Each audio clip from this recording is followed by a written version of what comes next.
The Age of Sorcery is here, September 1st, and the game introduced several new exciting features such as Sorcery, the new building system, a tribute overhaul, battle pass and shop. But did it come too soon? With all the new releases, and certainly big releases, it usually comes with a handful of bugs, and unfortunately console really ended up with getting the short end of the stick here.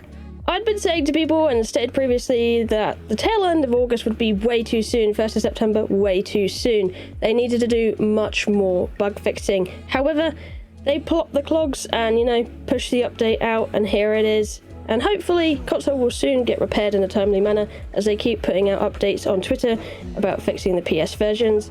And then there's also going to be some, progress on the certification when it comes through Xbox, etc. Trying to get that update out there, but they have to wait for that before you can get it. Just a quick note before we fully get into the video, this video is sponsored, but all of my opinions and stuff are my own. So let's get into it. So sorcery. If you wanted to become a fully fledged sorcerer, you have to sacrifice half your health and stamina pool to be able to cast the dark arts.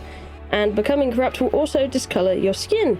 However, you can do a spell that will remove that discoloration if you don't like that. Anyway, every good sorcerer needs a spellbook, and you'll be able to obtain yours on either maps. And all you have to do is upgrade this book to get all the spells and the new crafting tables, etc. Everything in one book. Pretty simple. They next introduced the expanded perks and attributes, so they completely reworked the perks and attribute system. That means that everything that was tail end of that, like elixirs, food, potions, armor, weapons, anything that went into perks and attributes has been completely reworked and changed. Some things got nerfed, some things got buffed, and some things just made a little bit more sense now and got put into the system a bit more. You will be able to see that you now have agility weapons, and you also have strength boosting weapons, and they are two different damage types now that you can do. That's more for the agile and more for the the big bonk and strength you also have in there. As well as that, survival and accuracy got replaced and turned into expertise and authority. Old accuracy perks got melded into agility, and survival pretty much got rebranded as expertise, with encumbrance being in strength and expertise, which is a little bit weird, but hey ho, it works that way. You can also corrupt your strength, vitality and authority trees to replace the normal perk tree with a dark magic perk pool. So if you prefer to be a sorcery type, then you can use that instead. They also reworked the building overhauls, so now you have a new UI panel for all your placements of buildings, decor, crafting stations and more, and everything is from one hammer, so it's much more consolidated and better that way. There's also a creative mode that's really handy, so instead of just spawning in big stacks of things and spending ages trying to get all the bits and pieces you want from the admin panel, you now just need to use that menu and you can go ahead and fly around and whatever and do creative mode. One of the things I'm most excited for about this though, when it comes to Conan Exiles, is the ages in Conan Exiles. This is very promising, as sometimes in years before we've had to wait a very long time for some actual content to come out, and then usually it's like a big chunk of content. However, with the ages, every 3 or 4 months, stated in previous articles, we should be able to get a new theme, free gameplay updates and a new battle pass. So we'll be getting a new chunk of content every 3 or 4 months, so that's something for us to do, something new, and it should be more refreshing, so we'll be able to play Conan a bit more and have it being more fresh nowadays than before. So this will give players more frequent updates and better seasonal content in the overall perspective. As long as they pull it off, it's going to be absolutely awesome. They also introduced world events. This is really cool. There's new events in Exiled Lands at Sipta, including blowback caravan events, grave matters and more. And this introduces a way you can have like a big event at a big camp or something. You can go and fight off some snakes and get some awesome unique rewards, or get some things from Sipta on Exiled Lands that you couldn't before. So there's some good things that you can now go ahead and obtain and enjoy. They also introduced a new monetary system, so we have the battle passes and bazaars. So it introduces a 60 level pass with 60 different items, including spells, skins, emotes and more. If you can't be asked to level via normal means, aka the challenges, which is a new way to do daily activities for XP towards your pass, you can always buy it, but I really wouldn't recommend that unless you have a big paycheck. Crumb coins are a steep price to pay. The lowest amount of coins you can grab are $9.99, to the highest being $49.99, so pretty much a tenner and 50 quid. And the lowest amount of coins will give you 1,200 coins, and that won't even be able to afford the 15 level skip that you get out of the premium battle pass. So if you wanted to get all 60 levels out of the battle pass via paying the premium, you would need to buy the premium battle pass a amount of 4 times. You'd have to buy it 4 times, which ups in cost. So you'd have to spend a lot of coins to be able to fast pass the pass. But of course that makes sense. If you want to cheat the pass, it should be pricey, right? Problem is though, if you add that in with the new bazaar items, you'll be looking at a good £100 spent, or dollars or more. It will be quite pricey to be able to buy things you want. If you were looking at buying everything and just the normal pass, so you spent a tenner on the normal pass, then you wanted to buy all the bazaar items, it's going to cost you a good 50 quid every 3 or 4 months or more. The deals rotate really slowly as well. I don't quite get the design here. I have said this previously before. I was quite unhappy with it, but hey ho, it's stuck and this is what we're getting.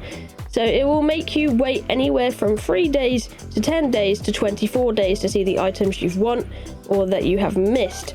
The shop design is not great because a lot of players will miss out or lose their patience on this kind of design.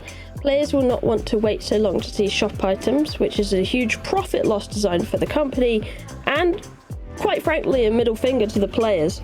So what are my thoughts on the Age of Sorcery? I'm really happy they held up their age-old promise of bringing sorcery to Conan. It took a really long time, but we finally ended up getting some fun spells to play with. The attribute system, although quite disruptive the way we've played in the past, in general I like it, and some of the changes that came with it, it makes sense, and I do feel like it really needed a rework, so it's finally come here and this is what we got. Although I do feel like spreading encumbrance into strength and expertise is a little confusing for the ordinary player. Some things could have been a bit more fine-tuned that way, but we really needed a bit of spit and polish on the attributes, so overall I'm pretty happy with what we got. The new building system is nice, especially in creative mode, although a bit hard to get used to over the older system, but on PC it feels nice once I got used to the new controls. Speaking of controls, you would have noticed some of your, default controls got reset for the other controls that has been put in to open up the battle pass and shop hotkeys. So if you did have some there before, like I noticed, I always rebind my inventory to I. That got rebound, so if you were missing out on things, you're like, oh, I can't do this thing or this thing, where you're going to notice they have reset those and you'll have to re-enter your key bindings. Anyways, back to the building. The menu is a bit messy. Some items could be categorized a bit better. It is a little bit hard to find some things. They really need like a search bar where you could search some things in and find what you want. So like with a fireplace, I had a really hard time finding it the first time. I expected to see it in lights because, it's kind of a light source. You stick it in your room and stuff. That's what you use it for. But it's mixed into furniture and there's no way to easily search for it. So my gripe is a bit there. And I know when they keep adding these new ages on top of each other, you're going to have even more categories and it's going to be even harder to find what you want to find. So they really need to do something about this. When it comes to money, I get the need for monetary gain, but I do feel like a lot of the pricing is way too steep, especially when you compare how many items you got in previous DLCs for a fraction of the price. Sure, those previous DLCs were a bit underpriced, but when you're dishing out £10 for free weapons, just free weapon skins that are apparently discounted to £5, I'd still say a £5 is way too much for free skins, especially with the wide variety in the game. If you wanted a full set of said weapon skins for every weapon, you'll be costing yourself a nice chunk of money just for that. When you look at the quantity compared to the old DLCs, 100 items or so in the Dragon DLC. Then you look at the Black Magic starter set, which is double the price of that DLC, and it only gives you 6 new items. You can see that this is really quite greedy in comparison. If they can make and sell this kind of stuff for less for 2 years in the past, why is the price so extortionate now? The previous pricing was enough to keep the lights on, so why so pricey now for a lot lower quantity, and in some cases quality? as what they can't pan off for you in the battle pass, they resell it on the bazaar for about £8 for a bookcase, which is nearly the entire cost of the battle pass on its own. So you can see it's pretty incredible, some of the prices in this bazaar, and I know a lot of people were hoping it would be lower and more fair priced for the ordinary person when it was in the test live version and even in the beta versions. Everyone was saying it's too much, like, and it, you know, whatever. Hey ho though, that's my thoughts, and that's what's been happening in the Age of Sorcery. This is the new kind of system we have, the new things we have, and they're going to see how it pans out throughout the months on how the new ages are going to go, and we'll see how it goes. But apart from that, I think it's a pretty solid update. There are a few things I hope they will listen to from the community while this update pans out, and I hope the console versions will get repaired, because it has been really bad on there. And I've heard you guys in the comments, you're like, why doesn't this work?